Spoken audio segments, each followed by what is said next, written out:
Coming up on Mountain News at 5:30, Kentucky lawmakers have passed another version of a state spending plan. Weeks after the House adopted its plan, the Senate has a slightly different one. And the Ukrainian president says he has proof of a Russian strike on a maternity hospital. It's been a week of ups and downs in the mountains, and the end of the week should have the biggest roller coaster yet. Get the latest details on the way next at 5:30. Dedicated to Southern and Eastern Kentucky, this is WYMT Mountain News at 5:30. Good evening, I'm Steve Hensley. A new version of the two-year state spending plan has cleared another chamber several weeks after the House approved a plan calling for state worker raises and funneling more education dollars in certain areas. The Senate passed its plan both in committee and before the full chamber this afternoon. Their spending plan is a bit different than the one passed by the House and does not include some priorities pushed by the governor. WYMT's Phil Pendleton covered the debate at the state capitol today and breaks down the budget. In a matter of hours, both the committee and the full Senate easily passed their own version of a two-year spending plan for the state that focuses on state worker raises and relief for taxpayers. We continue to see prices go up and up and up and up. I mean, we've got gas pushing over $4 a gallon now. It has the potential to end up over $5 a gallon. Groceries are going up. Each single filing taxpayer would get $500. Joint filers $1,000 under the rebate plan. There's money for 10% state employee raises. Both House and Senate have agreed on a pay hike for KSP. The state police, there's money allocated for $15,000 per state trooper. The bill quickly passed a Senate panel 8-1, and the full Senate followed suit Wednesday afternoon 30-6. The reality is that we were not given a printed copy of the budget until this morning during committee at 9 a.m. Here we are on the floor this afternoon voting the document out the same day.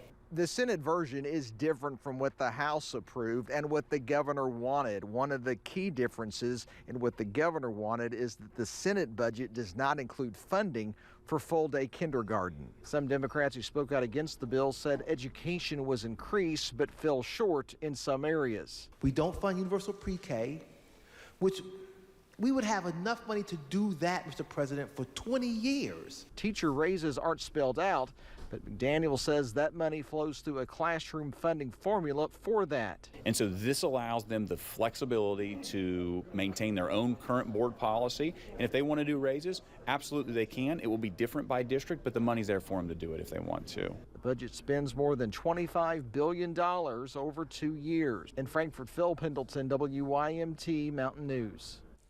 Since the Senate version is different than the House plan, if representatives don't agree on the changes, a conference committee will be formed to iron out differences. Rules are now set for name, image, and likeness deals for Kentucky's collegiate athletes. Governor Andy Beshear signed the bipartisan measure into law this morning. Some of the biggest names in Kentucky college sports were in Frankfort for the signing. Last summer, Governor Beshear issued an executive order allowing student athletes to make money off their name, likeness, and image. Today's signing makes that policy permanent. Lawmakers said the legislation is flexible and it sets a precedent for other states to follow. We'll have more on that tonight at 6.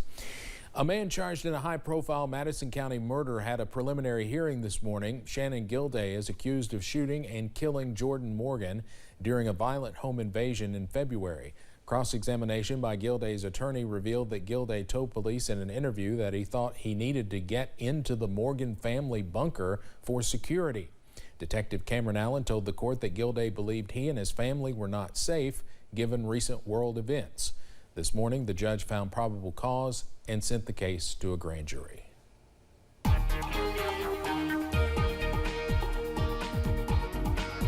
Cloudy skies continue in the mountains as afternoon turns into evening. We've got the overcast, and we even have some temperatures hanging out in the 40s around much of the area. Outside now from our Mountain Parkway camera at Slade, excuse me, seeing that overcast still with us this afternoon. Same thing here in Perry County, down at Buffalo Mountain.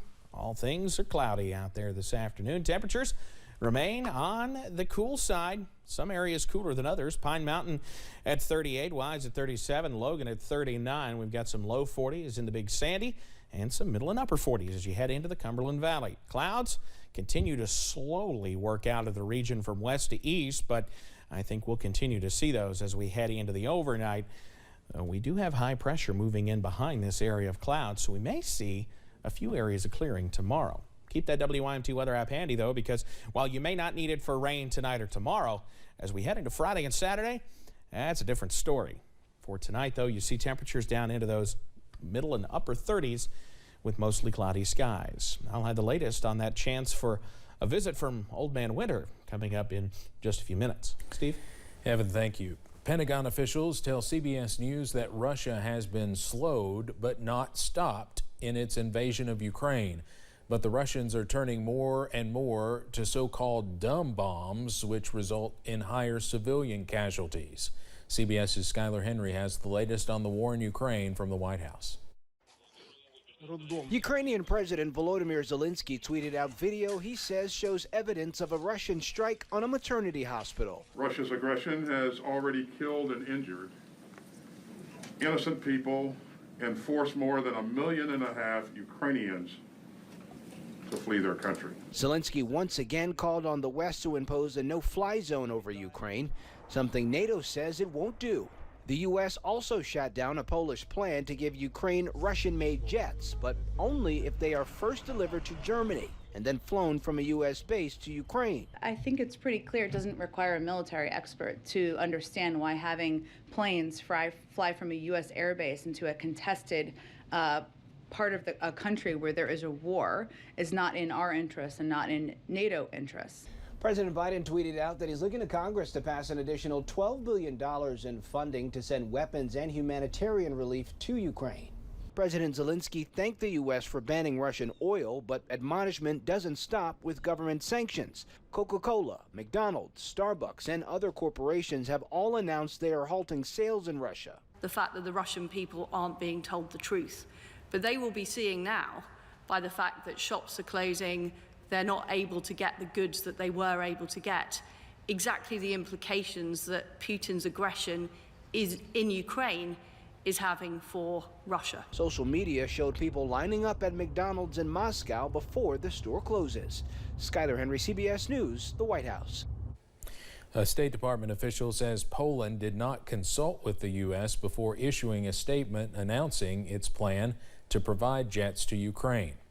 More than 2 million refugees have left Ukraine in the last 2 weeks. Some of them have families in the United States, but State Department officials report Ukrainians are only being considered for resettlement in the United States if the countries they fled to are also unsafe. Did Amazon lie to Congress? That's what House lawmakers say, and now they want the Justice Department to investigate. In a letter to the Attorney General today, members of the House Judiciary Committee say a senior executive lied about how the company used the data it collects from third-party sellers. These lawmakers spent much of 2019 and 2020 probing Amazon for possible antitrust violations. The first person to receive a heart transplant from a pig died yesterday, 2 months after the groundbreaking experiment at a Maryland hospital. Doctors at the University of Maryland Medical Center announced the death of 57-year-old David Bennett, saying only that his condition had begun deteriorating several days earlier. Bennett's son praised the hospital for offering the last-ditch experiment, saying the family hoped it would help further efforts to end the organ shortage. One of the last milestones in animal organ transplants was back in 1984 when baby Faye, a dying California infant, lived 21 days with a baboon's heart. The Biden administration is canceling more than $6 billion worth of federal student loan debt. Today, the U.S. Department of Education said it has identified 100,000 borrowers eligible for the Public Service Loan Forgiveness Program. The program launched 15 years ago, but the Biden administration made changes to it in October. Now some borrowers have until October to apply for the forgiveness. For more information on student loan debt cancellation, you can go to the Department of Education's website at ed.gov. The new congressional spending bill does not include an extension of school lunch waivers. Those waivers, authorized at the beginning of the pandemic, let schools distribute free meals to all students without verifying their family's income.